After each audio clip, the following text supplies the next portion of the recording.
ಅಹುದು ನೀವೇಕಾಂತ ಭವನದೊಳಿಹುದು ಚಾತುರ್ಮಾಸವಿದು ಸನ್ನಿಹಿತವಾಯ್ತದನು ಕಿಬಿಜಯಂಗೈವುದೆಚ್ಛೆಯಲೇ. ವಿಹಿತ ಜರಿತರು ನೀವಲ ನಿರ್ವಹಿಸುವೆನು ಶುಶ್ರೂಷೆಯನು ಕಿಂಗಹನ ಮಾಡದಿರೆಂದು ತಂದನು ಯತಿಯ ನರಮನೆಗೆ. ಇವರ ನರಮನೆಯೊಳಗೆ ಕನ್ಯಾಭವನ ಮಧ್ಯದೊಳಿರಿಸಿ ಬಳಿಕಿನೊಳ್ ಇವರ ಶುಶ್ರೂಷೆಗೆ ಸುಭದ್ರಾದೇವಿಯನು ಕರೆಸಿ. ಇವರ ಪೂರ್ವ ಮಹಾತ್ಮ ಕರುಣೀನಿವರ ದೇವಾರ್ಚನೆ ಸಮಾಧಿ ಪ್ರವರದಲ್ಲಿ ಬೆಸಸಿದನು ಮಾಡುವುದೆಂದು ನೇಮಿಸಿದ. ಹೊರಗೆ ಕೃಷ್ಣನ ಕರೆದಿವೆಲ್ಲವನರುಹಿದೆಡೆ ಮರುಳಾಡಿದನು ಮೈ ಮರೆದು ತಂಗಿಯನೊಯ್ದು ಬಿಸಿಟಿರೆ ಬಣಗುತಿರುಕನಲಿ. ಅರಸು ಮಗಳನ್ನು ತೊತ್ತು ಗೆಲಸಕ್ಕೆ ಪರುಠವಿಸಿದಿರೆ ಶಿವ ಶಿವ ನಾವರಿಯವಲ್ಲಿಯಲೇ ಸುಹೊಲ್ಲೆಹವೆಮ್ಮದಲ್ಲೆಂದ.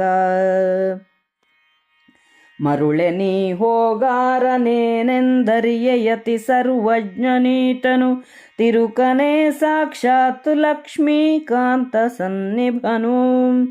ಬರಲಿ ಮಾಡಲಿ ಹಾನಿ ವೃದ್ಧಿಯ ಹರಿಭವೆನ್ನದು ಯತಿ ಮಹಾತ್ಮರನ್ ಅರಿಯದವರೇ ನಾವೆನುತ ಗಜರಿದನು ಬಲರಾಮ.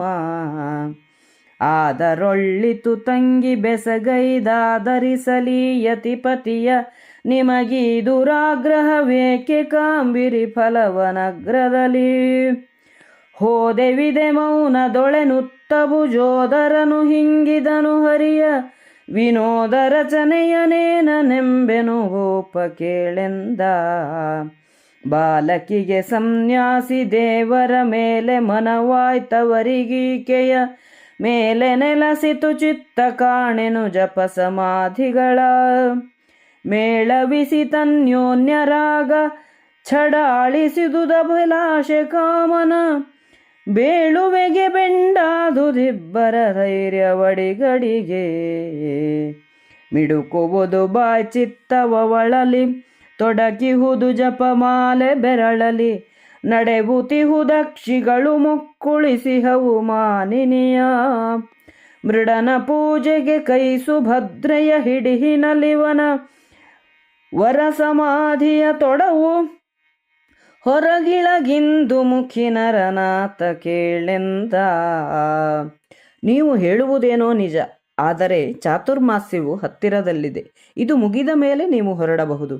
ನೀವು ಉತ್ತಮ ಚರಿತ್ರರು, ನಿಮಗೆ ಸರಿಯಾದ ಶುಶ್ರೂಷೆಯನ್ನು ಏರ್ಪಡಿಸುತ್ತೇನೆ. ಇದನ್ನೇ ಒಂದು ದೊಡ್ಡ ಪ್ರಶ್ನೆ ಮಾಡಬೇಡಿ ಎಂದು ಹೇಳಿ ಬಲರಾಮನು ಅರ್ಜುನನನ್ನು ಮನೆಗೆ ಕರೆತಂದನು. ಇವನ ಅರಮನೆಯೊಳಗೆ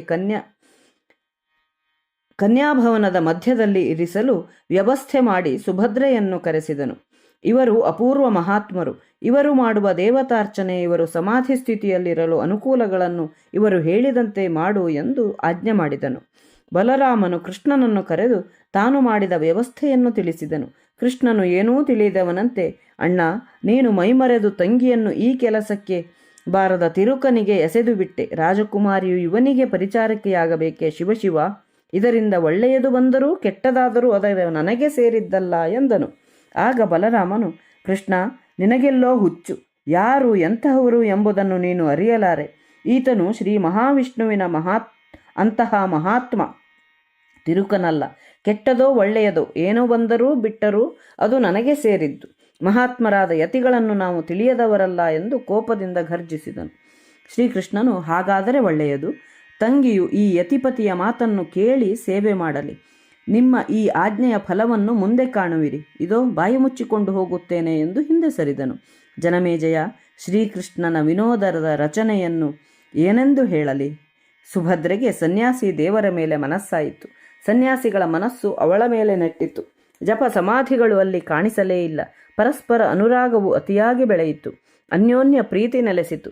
ಮನ್ಮಥನ ವಶೀಕರಣದಿಂದ ಇಬ್ಬರ ಧೈರ್ಯವು ಹೆಜ್ಜೆ ಹೆಜ್ಜೆಗೂ ಕುಸಿಯಿತು. ಅರ್ಜುನನ ಬಾಯಿ ಪಿಸುಗುಟ್ಟುತ್ತಿತ್ತು, ತುಟಿಗಳು ಅಲುಗುತ್ತಿದ್ದವು. ಮನಸ್ಸು ಸುಭದ್ರೆಯಲ್ಲಿ ಸೇರಿಕೊಂಡಿತ್ತು. ಜಪಮಾಲೆಯ ಮಣಿಗಳು ಓಡುತ್ತಿದ್ದವು. ಕಣ್ಣುಗಳು ಸುಭದ್ರೆಯನ್ನೇ ನೋಡುತ್ತಿದ್ದವು. ಕೈಯು ಶಿವನನ್ನು ಪೂಜಿಸುತ್ತಿತ್ತು. ಮನಸ್ಸನ್ನು ಸುಭದ್ರೆ ಹಿಡಿದಿದ್ದಳು. ಹೊರನೋಟಕ್ಕೆ ಸಮಾಧಿ, ಒಳಗೆ ಸುಭದ್ರೆ.